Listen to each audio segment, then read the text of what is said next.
Before I mention what I think is valuable and current about the good person of Szechuan, I need to say a few things about the kind of theater Brecht envisioned. Until this point in theater history, most drama was written in a way to engage the audience at an emotional level.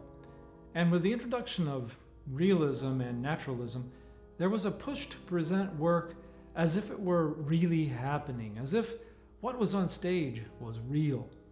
Theater wanted you to suspend your disbelief for the duration of the performance and live in the world that unfolded in front of you and be completely immersed in the story. Brecht tossed that aside. His theory of theater was based on observation of Eastern forms where theatricality of the performance was made obvious. He embraced that way of doing theater because he wanted the audience to view the play from a critical perspective and not to identify with the characters in the story. Rather than react with, yes, I've felt that way too, he wished the audience to respond with something more like, I've never thought about that. This has to change. He favored what is called Lehrstück, or instructional theater. For more detail on Brecht's theater of alienation, watch the video in this module titled Alienation. For an insight into what inspired Brecht to formulate distancing effect in performance practice, watch the video on the Peking Opera. It's old and pixelated, but it offers a great explanation of the performance form and the physical symbols that Brecht saw as a way to embody a story while keeping the audience from becoming emotionally involved with the characters. So now I'd like to talk about the good person of Szechuan. Amiri Barranca, an American playwright and poet, once implied that all theater is political because as soon as you pay for a ticket that someone else can't afford, you've entered into a power relationship and indicated that you are better positioned than the other.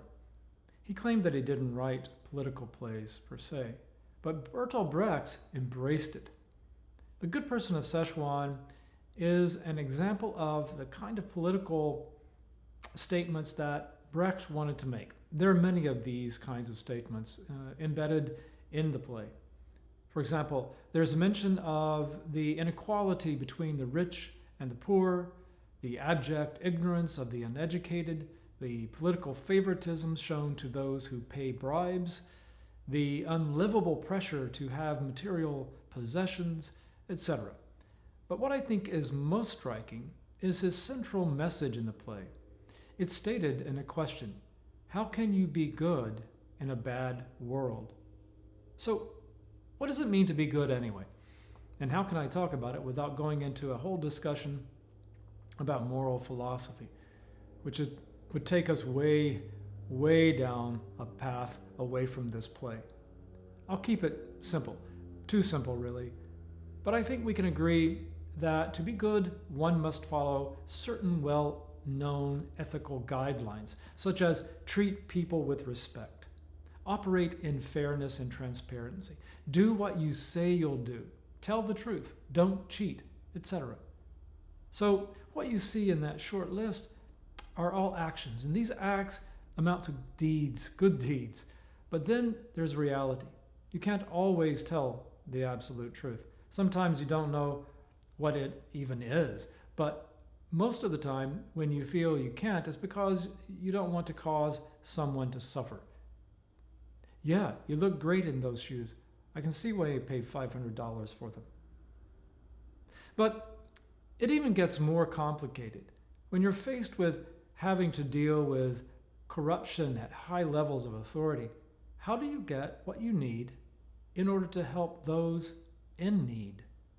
Good lobbyists for very good causes have to line the pockets of politicians so they'll be able to sit down with them and try to talk them into doing what's right, because there are even more bad lobbyists paying even more money trying to get those same politicians to do what's best for their corporations. This kind of thing goes on all the time, and these kinds of decisions happen from the level of the interpersonal to the international. And so the question of how to be a good person in a bad world is a question worth pondering. And there doesn't seem to be a ready answer. Look at the end of the play. Shinte's answer was to split herself into two. She says she was torn like lightning into halves, and that he who helps the lost is lost himself. And the very end of the play, she can only cry for help. And then in the epilogue, an actor comes out and asks the audience to come up with a happy ending, because there isn't one. The Good Person of Szechuan was being written during Hitler's march to overtake Europe. In the years that followed, 85 million people perished as a result of the fighting. That war, following so closely on another great war, tore at the fabric of human decency. It made clear the sentiment expressed in a poem by Robert Burns, written 150 years earlier. Man's inhumanity to man makes countless thousands mourn. This ability for human to willfully harm another, to kill or to scam or humiliate or damage them by false allegations, this ability that we carry in us has to be recognized for what it is. The Good Person of Szechuan gives us an opportunity to reflect on our own potential to do harm and to reflect on the bad people and the bad world that is out there so that we can look for ways to navigate that world.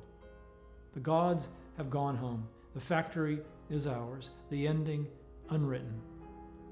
How should we live?